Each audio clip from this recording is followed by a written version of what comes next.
Hey, today's lesson I'm going to talk a little bit about arranging and blending sounds in a manner to make them sound a little more realistic and lifelike.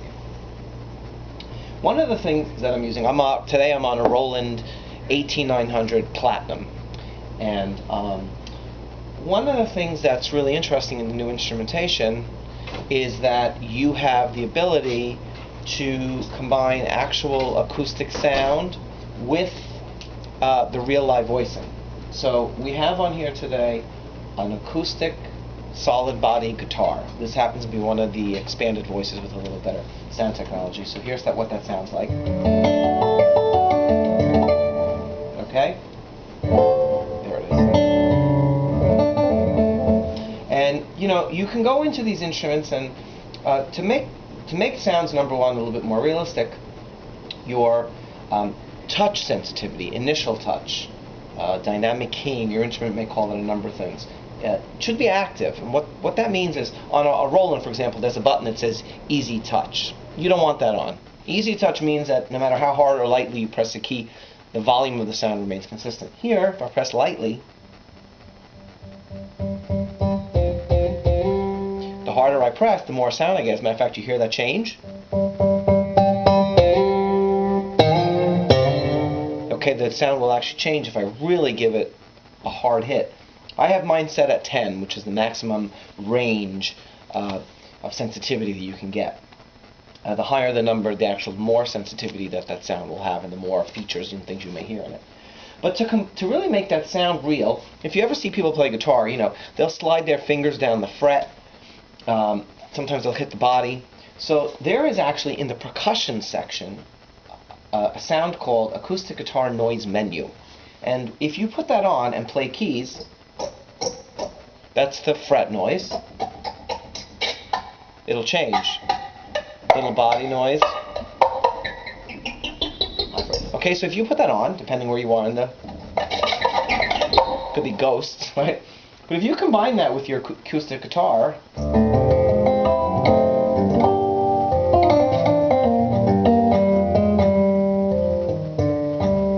and depending on where you're playing, you may get a little body noise or a little finger fret noise. So I'm going to do that. The other thing that I sort of like to do, I have a guitar also on the bottom, a steel guitar.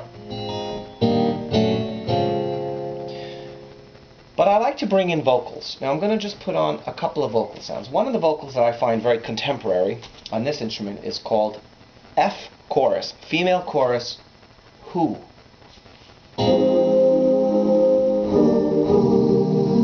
So as I play my chords, I'll get them.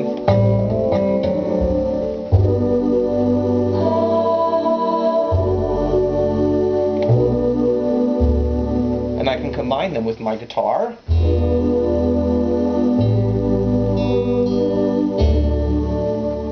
Another one that I like, the window says Jazz Ba.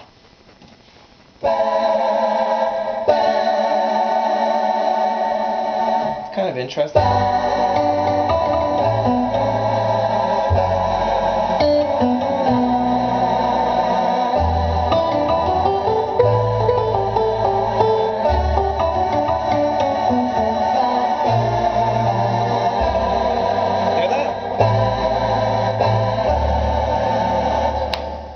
That's it by itself. So what I'm going to do is I'm going to use a rhythm style. The rhythm that I picked is called guitar pop. Okay? Now I don't have to have the choir part on right away. I could start my rhythm, and I have 4 variations of this rhythm style. I can press, this is variation 1, which is the most basic. I'm going to go to the extreme and press 4. You'll hear a fill-in. Fuller that is, and obviously there are 2 more between those, but let's start on 1. Okay, here's my sound.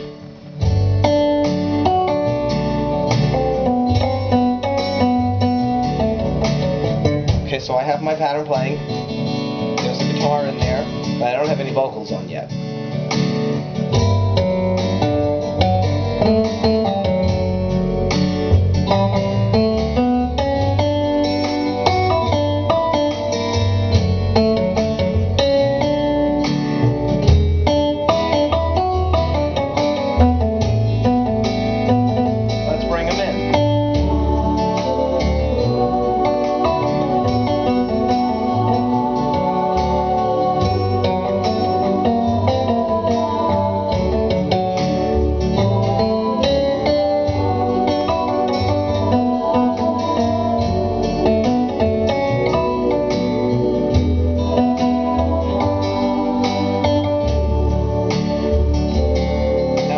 change the choir, the sound, because I'm going to make my pattern fuller. So I would get my variation going, go to the other sound. Now I'm in like the chorus part.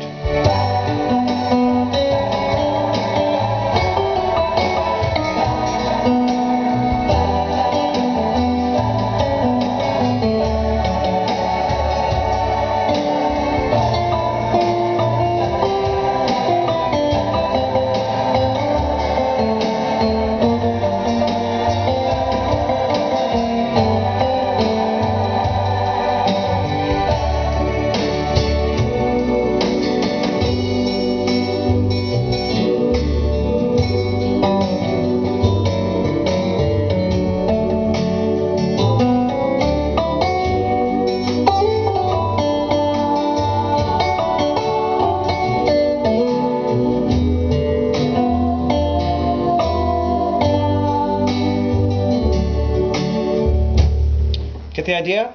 So as you're sort of building a sound and going through a song, you can build it in a number of different ways. Never changed my guitar. Okay? And those other sounds that kind of pop in, you don't really hear them. You know, if I just turn off the guitar, of course, I could be in a jungle. You know, you don't know what those are.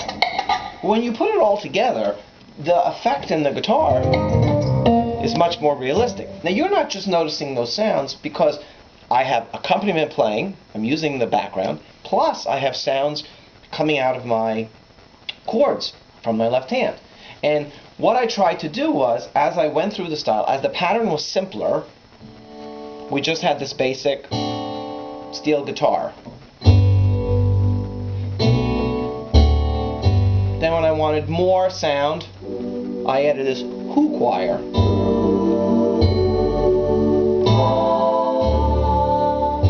See, as I hit harder, I get more out of them. Just depends on how you attack the key.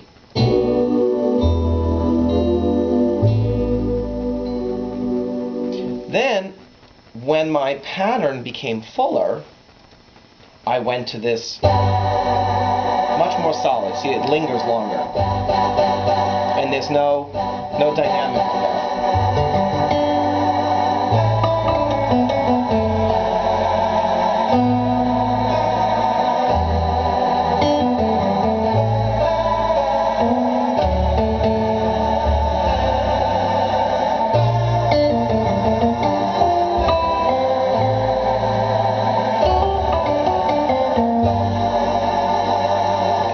And you don't necessarily notice either that it's just going ba, because the pattern has much more in it.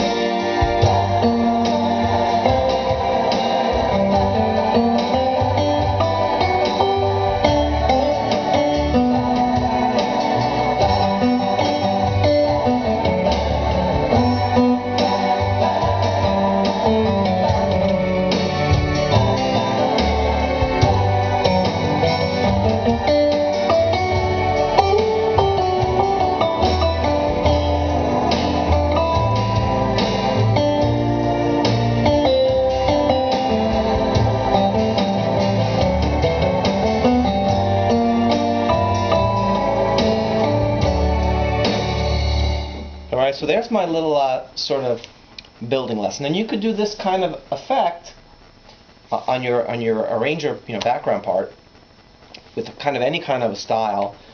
And you can even combine, here I chose to use a choir. Well, I could have done similar stuff with synth voices. You have some really, really great quality synth sounds in the instrument. The one that you actually want to look for if you're putting them in your left hand are the ones that say pad, P-A-D.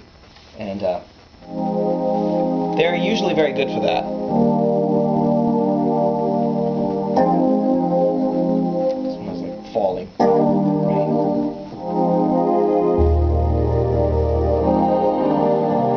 That one almost has a choir in it.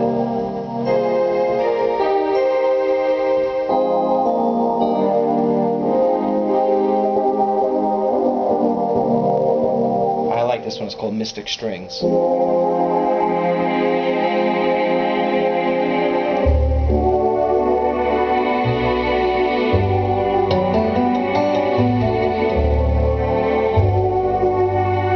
See how something like that is much fuller than maybe the first sound I had. So when I needed more, I go to that sound, okay?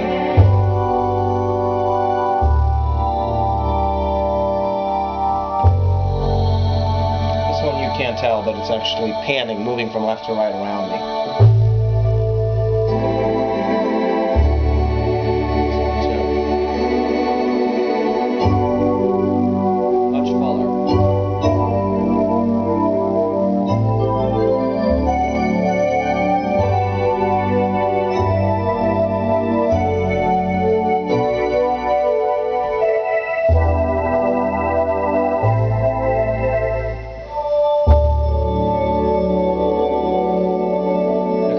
Alternative to those are the sounds you could use for your melody line, which are called lead sounds, L-E-A-D. You know, got a wrong keyboard.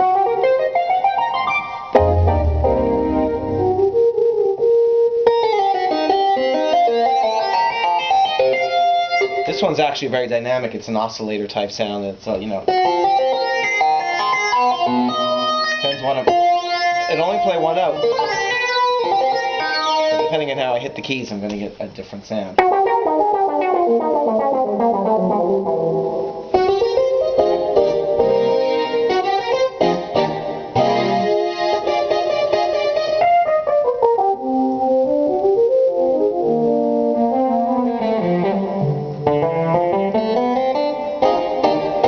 Okay, so you could even use those melody type sounds too. But you can use pads, you can use strings. All strings not created equally, obviously.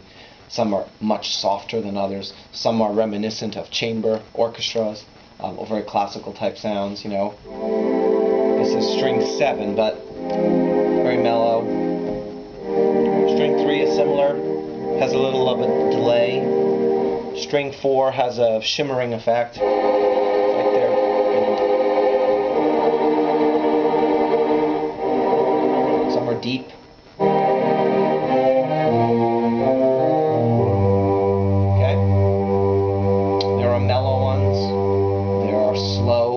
Ones that build.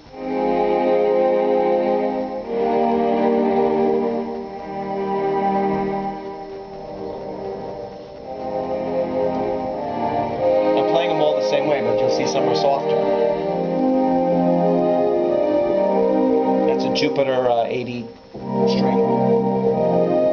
Roland, one of Roland's famous synths. Same idea. So if you want to do it, you find two contrasting sounds in the same family, two string sounds, two vocal sounds, two organ sounds, if you like the sound of the organ. And you start on your first part of your piece with a more mellow rhythm, and then with a more mellow accompaniment sound for your chord. Then as you go further along into your piece, and you really get, you know, going with something in, you